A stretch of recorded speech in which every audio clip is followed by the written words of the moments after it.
शिव गण ना होते, अगर शंकर भगवान के गण नहीं होते तो हम भी जहरीले होते।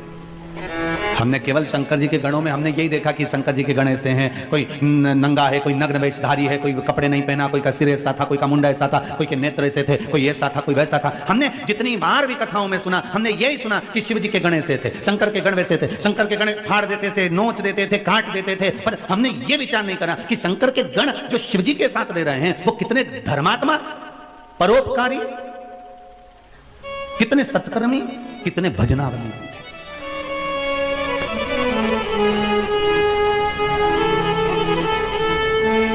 आप में से कितने लोग हैं जितने आस्था पर सुन रहे हो, जितने मोबाइल पर सुन रहे हो, फेसबुक यूट्यूब पर सुन रहे हो, कितने लोग हैं आप में से जो मंदिर जाते होंगे तो मंदिर में गंदगी देखकर वापस आ जाते होंगे? कोई है ऐसा? अगर मंदिर आप जाते हो शंकर जी के तो शिव मंदिर में जाते हो, अगर आपको कहीं गंदगी नजर आती है तो आप पोछा लगा कर आ जाते हो। यह चीज आपने शिव महापुराण से सीख ली कि शंकर के मंदिर अगर हम जा रहे हैं, शिव के मंदिर अगर हम पहुंच रहे हैं तो वहां पर एकदम सफाई रखना, हमें शिव मंदिर में आनंद रखना। अब भगवान शंकर की दृष्टि खुली क्योंकि स्तुति ऋषियों ने, संतों ने, साधुओं ने, साधकों ने, उपासकों ने करी, दृष्टि खुली। और जब दृष्टि खुली, जैसे ही दृष्टि खुली तो नंदी की ओर दृष्टि गई। भगवान ओघड़दानी भगवान शंकर ने देखा नंदी को, आवाज लगाई, नंदी।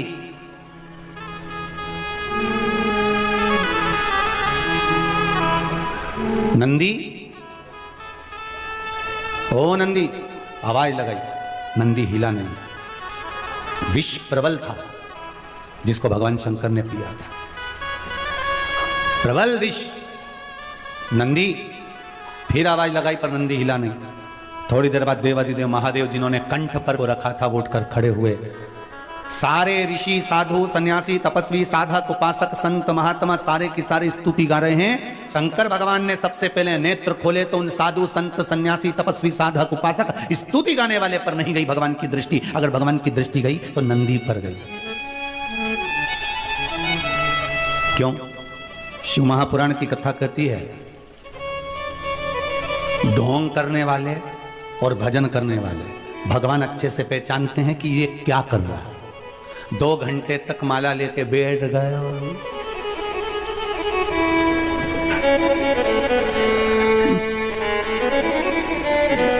भगवान को मालूम है कौन फूल लेकर आया है और कौन दिल लेकर आया है, भगवान को मालूम है। बिल्कुल नहीं बताया जाता भगवान को। भगवान को यह ज्ञात है कि कौन मेरे लिए आया है और कौन स्वयं के लिए आया। एक बात जरूर कहूंगा,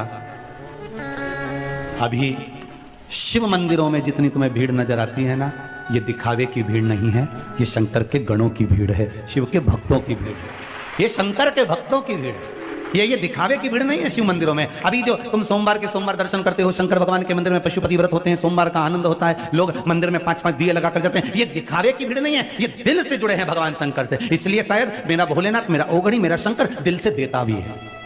एक पत्र आया बड़ा सुंदर,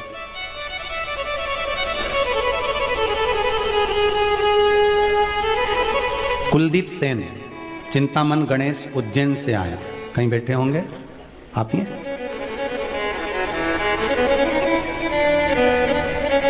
जरा खड़े होइए, माइक दीजिएगा। आपने लिखा है कुलदीप जी कि शादी के लिए 3 वर्ष से घर के लोग परेशान थे, आपने लिखा है। हाँ लिखा था। अब विवाह का क्रम हुआ?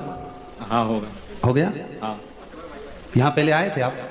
हाँ आए थे 22 तारीख, 22 अक्टूबर को आए थे। हाँ। और दूसरी बार अभी आए हो, जनवरी है। हाँ। अक्टूबर, नवंबर, दिसंबर 3 महीने में बाबा ने वापस बुला लिया। हाँ। विवाह हो गया? हो गया। बाबा की बधाई, बहुत बहुत। बैठिए विराज जी। श्री शिवाय। शिवाय। बहू आई है साथ में? बहू आई है? अच्छा दोनों आए हैं। श्री शिवाय नमस्तुभ्यम, बहुत बहुत धन्यवाद, बधाई। बाबा की कृपा है। शिव उपासना में इतना विश्वास जरूर है मेरा ये शिव महापुराण के प्रति समझ लो, चाहे मेरे ओघड़दानी के प्रति समझ लो, मेरे शंकर के प्रति समझ लो कि 2 साल से आप लगातार आस्था चैनल पर शिव महापुराण की कथा सुन रहे हो, और अगर मंदिरों में आप जरा रही है सोमवार की सोमवार, तो ये दिखावे की नहीं है, ये शंकर के गणों की भीड़ है, ये शिव भक्तों की भीड़ है। और दिल से विश्वास रखकर एक पत्र और बड़ा सुंदर आया है महाराज, देखिए।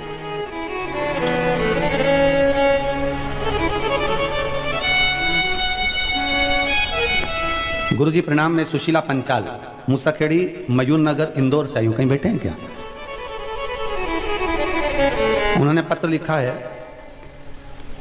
मेरे पति की नौकरी चली गई थी गुरुदेव। इस पत्र में लिखा हुआ है,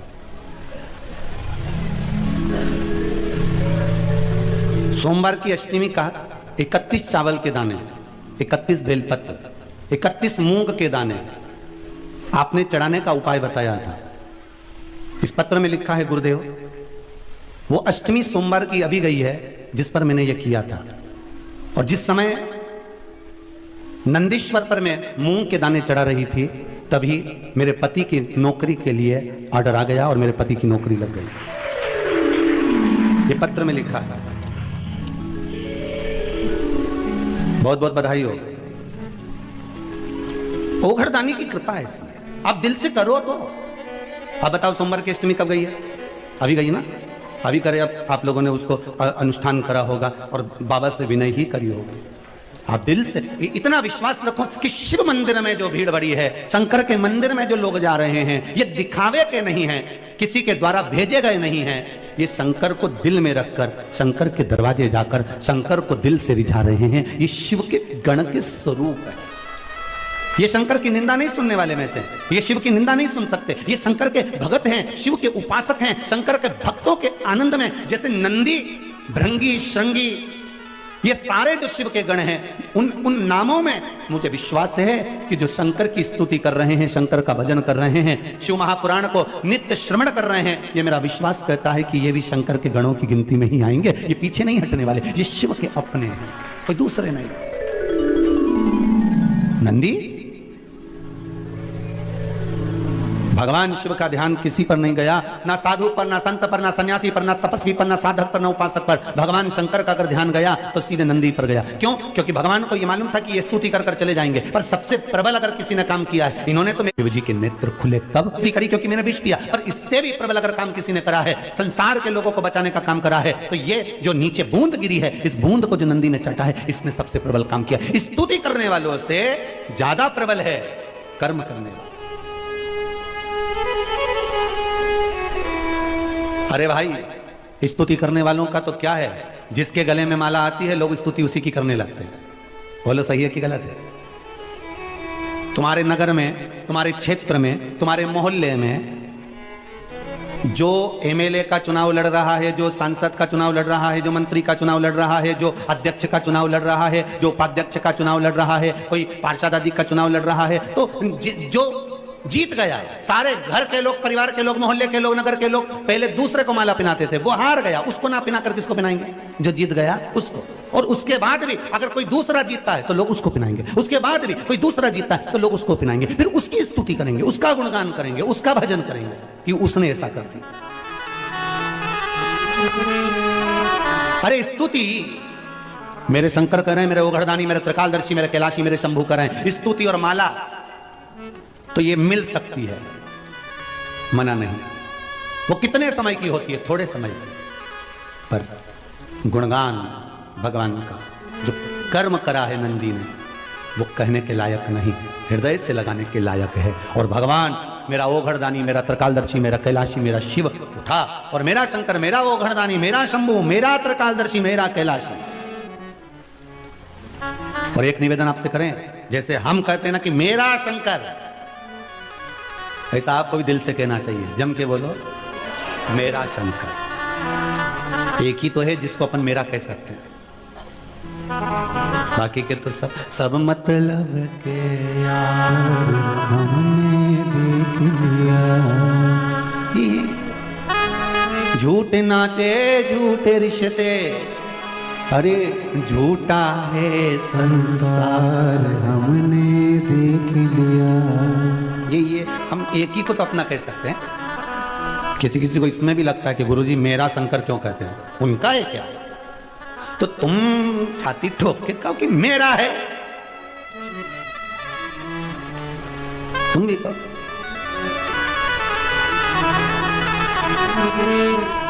क्यों?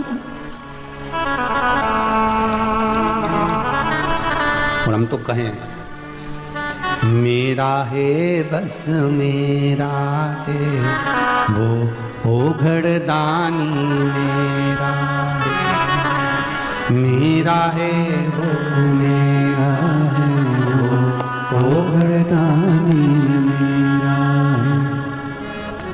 नहीं किसी का और वो बंधु, नहीं किसी का और वो बंधु, शिवदानी बस मेरा है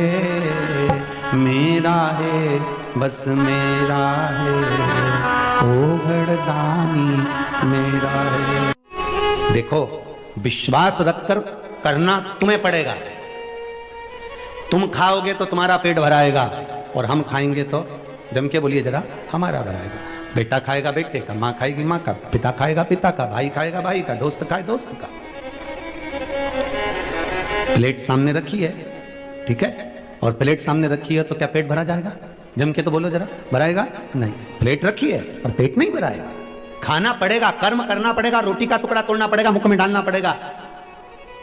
मुख में डाल भी दिया तो दांत से चबाना पड़ेगा, जिह्वा से उसका स्वाद लेना पड़ेगा, गले में उसको घटकना पड़ेगा। महाराज, कर्म इंद्रियां भी कर रही है तो कर्म अपने को भी करना। कर्म प्रधान है, गीता जी में भगवान कृष्ण कहें कर्म प्रबल।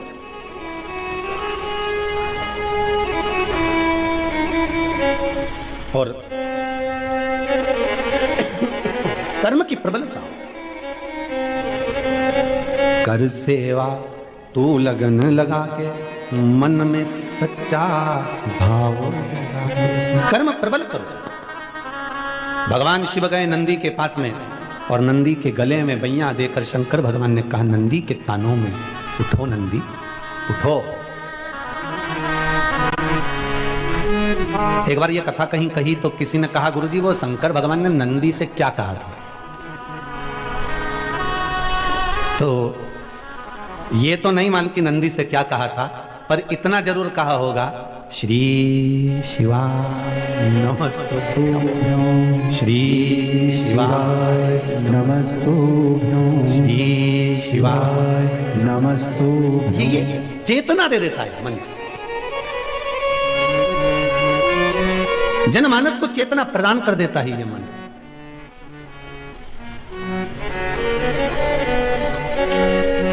नंदी उठा, शिव जी को देखा, आज भोलेनाथ जी मेरी पीठ पे बैठने की जगह मेरे गले से लगे हुए हैं। नंदी ने पूछ लिया, प्रभु क्या बात है, आज आप मेरे गले लगे हो? शंकर भगवान ने कहा नंदी, आज तूने सिद्ध कर दिया कि शिव का गण कैसा होता है। आज तूने सिद्ध कर दिया कि शंकर का गण कैसा होता है। शंकर का गण, शंकर का भक्त, शंकर की उपासना करने वाला कभी किसी को कष्ट में नहीं देख सकता। ये तूने सिद्ध कर दिया। मेरी बूंदें विष के नीचे गिरी और तूने जिह्वा से पूछ दिया। शिव जी के शब्द सुने तो नंदी ने कहा, प्रभु सांप बिच्छू इस बूंद को ग्रहण कर लिए थे, वो जहरीले हो चले थे। मैंने विचार करा ऋषिवर आ रहे हैं, गुरुवर आ रहे हैं, वो भी पड़ा हुआ दिखेंगे तो कुछ पा लेंगे, पाएंगे, संसार विषैला हो जाएगा भगवान, इसलिए मैं उसको चाट गया। शिव जी ने वर प्रदान कर दिया, नंदी मैं तुझे वर देता हूं, संपूर्ण विश्व के कल्याण के लिए तूने विष, जैसा मैंने पिया संपूर्ण विश्व के कल्याण के लिए विष, उसी तरह तूने भी संपूर्ण विश्व के कल्याण के लिए विष धारण करा है। जहां शंकर रहेगा वहां तू रहेगा। और सुन नंदी, संसार में जिसके दरवाजे पर तू लेकर जाएगा, ये शंभु वहां उतरकर उसका कल्याण कर कर आएगा। ये शंभु शिव कह रहे हैं नंदी। इसलिए निवेदन है, कई लोगों ने कहा गुरुजी आपने सोमवार की अष्टमी के दिन नंदी के सामने मूंग क्यों चढ़वाई 31 दाना? तो उसका वर्णन शास्त्र आनंद में कर रहा है साहब।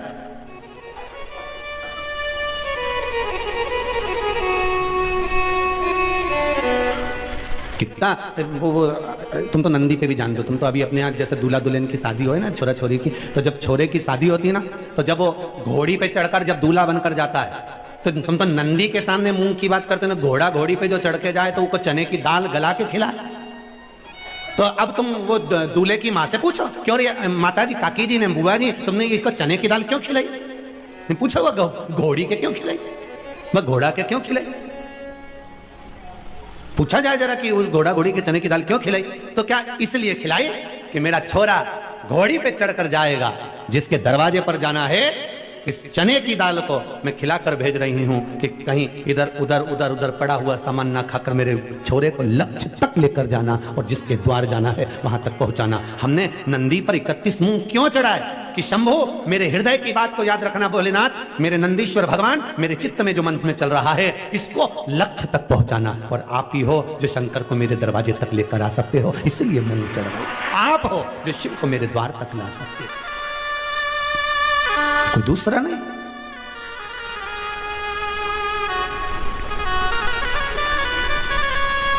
नंदी को गले से लगा दिया, कितना फलित, कितना आनंदित होंगे।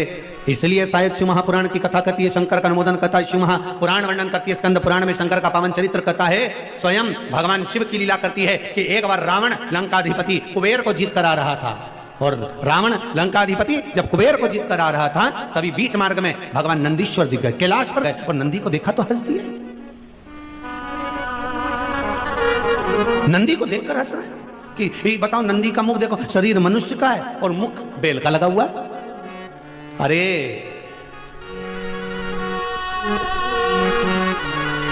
जब ये नंदी हुए थे ना, पृथ्वी से प्रगटे थे, सुंदर बालक थे, बड़े सुंदर, इतने सुंदर थे, इतने सुंदर थे। शिव महापुराण की कथा कहती है जैसे मेरे भोलेनाथ सुंदर थे, ऐसे नंदी सुंदर थे। शिलाद ब्राह्मण के घर में जब जन्म हुआ, इतने सुंदर, इतने सुंदर, इतने सुंदर, कहते हैं देवलोक में जितनी अप्सराएं थी वो नंदी को देखकर उनकी ओर आसक्त हो जाती, इतने सुंदर थे भगवान।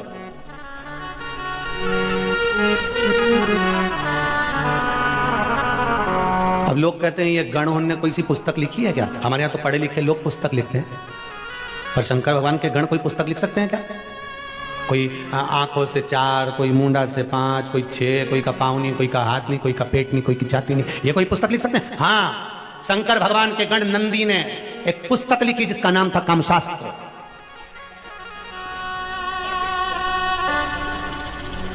उन्होंने भी लिख दिया, एक शास्त्र लिखकर दे दिया। देवलोक की अप्सराएं, देवलोक की देवताओं के धाम में निवास करने वाली अप्सराएं नंदी को देखकर इतने आनंद में, इतना सुंदर बालक, इतना सुंदर बालक, इतना सुंदर बालक, बस इतना सुंदर जितने मेरे देव अधिदेव महादेव सुंदर, क्योंकि शंकर के तो एक स्वरूप है नंदी। जितने शिव सुंदर, कर्पूर गौरम करुणावतारम संसार सारम भुजगेरा सदा संतम विजयार वंदे भवम भवानी सहितम। इतने सुंदर है जो कर्पूर गौरव, कर्पूर के स्वरूप की तरह नंदी भी इतने सुंदर, मेरा शंभू भी इतने सुंदर, मेरा विश्वनाथ, मेरा महाकाल राजा, मेरा कैलाशी, मेरा कुबेर भंडारी, मेरा कुबेरेश्वर महादेव इतना सुंदर। नंदी भी सुंदर है, शिव भी सुंदर। अब नंदी को देखकर सब आसक्त हो जाए। तो नंदी ने विचार करा कि अगर मैं इतना सुंदर रह गया और शंकर जी की सेवा में रहा और लोग शिव जी के दर्शन करने आए, शिव के धाम में पहुंचे और मुझसे मिले, ये अच्छी बात कभी ना। उन्होंने शंकर जी से कहा, भोलेनाथ, शिव जी ने कहा मांग तुझे क्या चाहिए? प्रभु हाँ, मेरा चेहरा पशु का कर दो, बैल का कर दो, वृषभ का कर दो।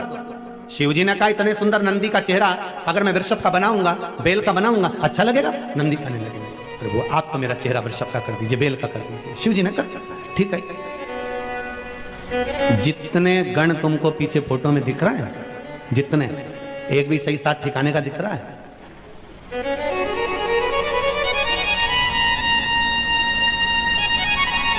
एक भी कहीं का ठिकाने का दिख रहा हो कि तुम किसी को,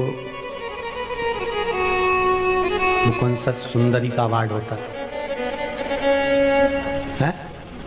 हाँ जो भी हो भगवान, ऐसा कोई अवार्ड इनमें से एक आध को देना हो तो बता दो, जितने गण दिख रहे हो तुम। शिव जी के गणों में कोई तो अच्छा सुंदर सब है, सब सुंदर है, तो कैसे कह सकते हो कि सब सुंदर है? तो शिव महापुराण की कथा में कहा है सत्यम शिवम सुंदरम, मतलब जो सत्य के मार्ग पर चलता है उसको शिव मिल जाता है, और जिसको शिव मिल गया उसका जीवन तो वैसे ही सुंदर हो जाता है। तो हमको लग रहा है कि ये सुंदर नहीं है, हमको लग रहा है कि इन्होंने रूप बदल कर रखा है, कोई 12 आंख रखे, कोई 12 हाथ रखे, कोई पांव रखा, कोई सिर रखा। इनकी सुंदरता भले हमें लगे कि ये सुंदर नहीं दिख रहा है, पर ये हृदय के सुंदर। संसार में 2 तरह के लोग होते हैं साहब, एक सुंदर तो बहुत दिखे, बहुत सुंदर साहब, अरे उनकी बहू ऐसी जोरदार, अरे उनकी बेटी ऐसी जोरदार, ने उनका छोरा इतना जोरदार, ने उनकी काकी ऐसी सुंदर, इतनी बढ़िया। फिर क्या? फिर वो ऊपर रह रही है पर नीचे रह रहा, मतलब केवल चेहरे की सुंदरता थी पर भीतर की सुंदरता नहीं,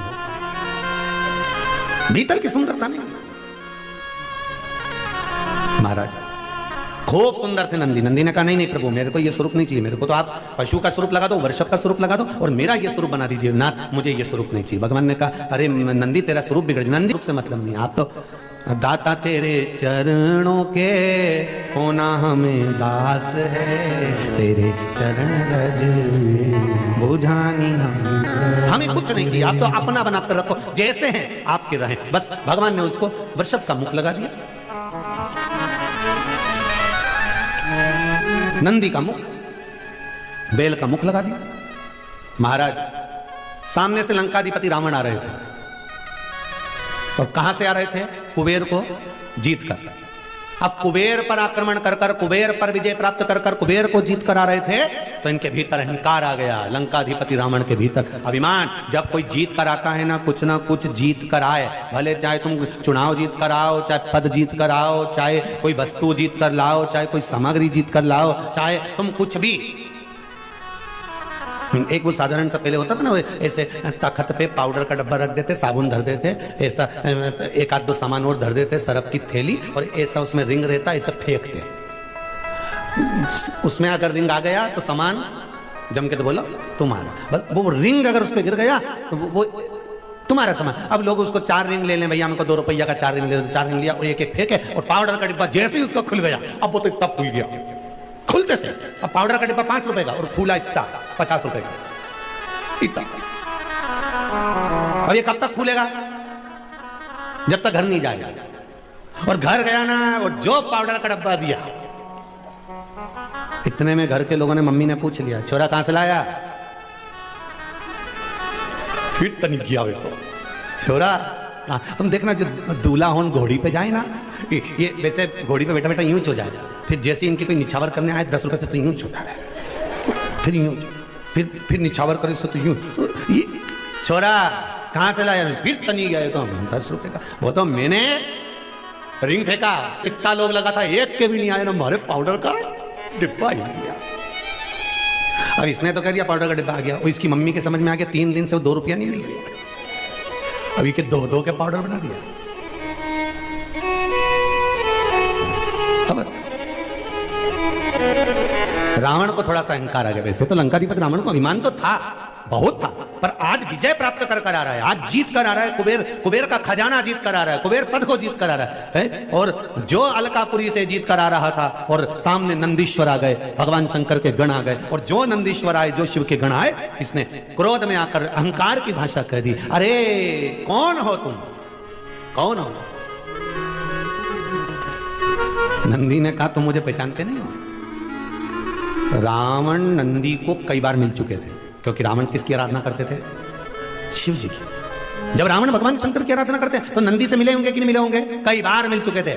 पर व्यक्ति जब जीत कर आता है और व्यक्ति के भीतर अहंकार आ जाता है, तब वो पूछता है तुम कौन? साहब हम तो तुम्हारे मोहल्ले में तो रहते थे, ऊपर किराए के मकान में, तुम नहीं पहचाने हमको? तुम कौन? मतलब जीता है, अभिमान आ गया, अहंकार आ गया, तुम कौन?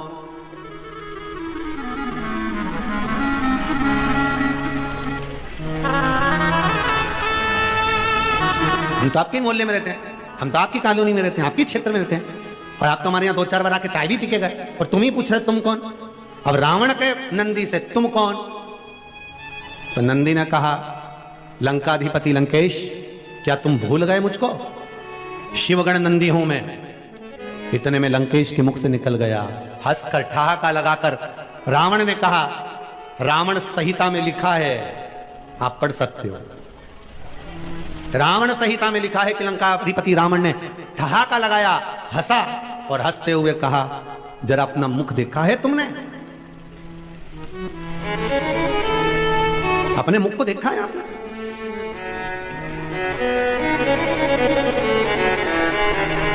बहुत अंतर है महाराज।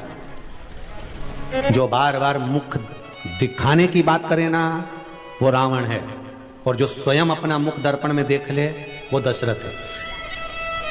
दशरथ जी ने सिंहासन पर बैठकर दर्पण बुलाकर अपना मुख देखा था और देखा कि मेरे बाल श्वेत हो गए हैं। दर्पण दशरथ जी ने जो खुद का मुख देखा वो दशरथ हैं, जो स्वयं का मुख देखे वो राम है, जो स्वयं का मुख दर्पण में देखे वो कृष्ण है, जो दर्पण में स्वयं अपना मुख देखे राम वो दशरथ हैं, और जो दूसरे को मुख देखने का कहे वो रावण और कंस हैं। जैसे रावण ने कहा, विभीषण को भी कहा था, तुम मेरा होकर मुझे ज्ञान देता है, जा जरा दर्पण में मुख देख अपना।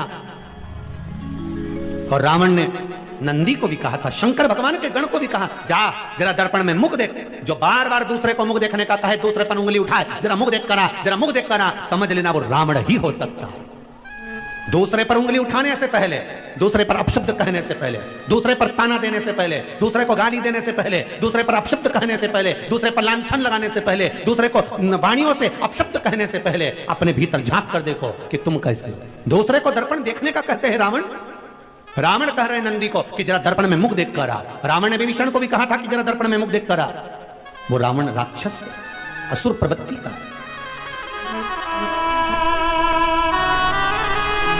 हम क्यों कहें, अरे तेरा ही दिया मैंने खाया पिया है, तेरा शुक्रिया है, तेरा शुक्रिया। हम क्यों कहें, क्या किसको रोइए चादर तान के सोइए।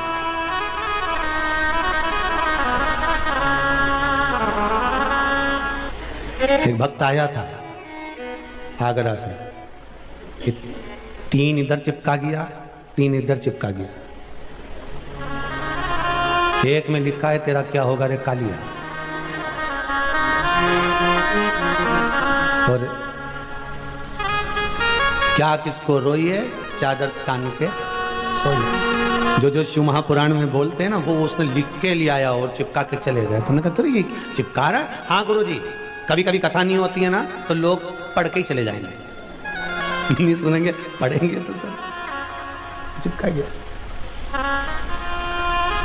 अच्छा, शंकर जी के जितने भगत हैं नहीं, सभी इनसे कम नहीं, जो आए नहीं है सब इनसे कम नहीं हो सकते। और सब अब 8-10 माताएं मिलके वो कुआं के पास में वो पत्थर उन पड़े, उसी पे बैठ के घर से टिफिन लाई होंगी तो भोजन कर रही होंगी। हमने मन में सोचा, बताओ कैसे पत्थरों पे बैठी होगी, कैसे भोजन कर रही होगी, कंकरी कंकर तो सब है, कैसे विचार कर रही होगी। हमने अंदर से उसको बोला आकाश को कि आकाश बोल के आओ, थोड़ा अच्छी वाली जगह पे बैठ के भोजन कर लो, जहाँ पर अच्छी साफ जगह। तो वो तो क्या नहीं, तो सब नहीं आता, सब अब मन ऐसा दुख है कि एक आध लड्डू लुढ़क गया, मान लो कभी कभी हो जाता है उसमें। वो एक बार वो कहाँ, वो नर्मदा जी का तट बड़वानी का खलघाट, वहाँ खड़घाट साइड कथा हो रही थी और जजमान बोले कि गुरुदेव गुरुदेव। हमने कहा क्या है? तो कहा गुरुजी यहाँ पर अपन सब मिलके, हमारा मन है कि सारा कार्यकर्ता मिलके यहाँ पर दाल बाफला बनाए, दाल बाटी बनाए। ठीक है, बनाई लो। और बनाओगे नर्मदा जी का घाट, माई को भोग लग जाएगा, भोजन कर लेंगे, कोई बात नहीं, बनाओ। अब उन्हें शाम पड़ा, बाफला उन्हें बनाया और बाफला बनाने बढ़िया सिखाकर बढ़िया जोरदार तैयार।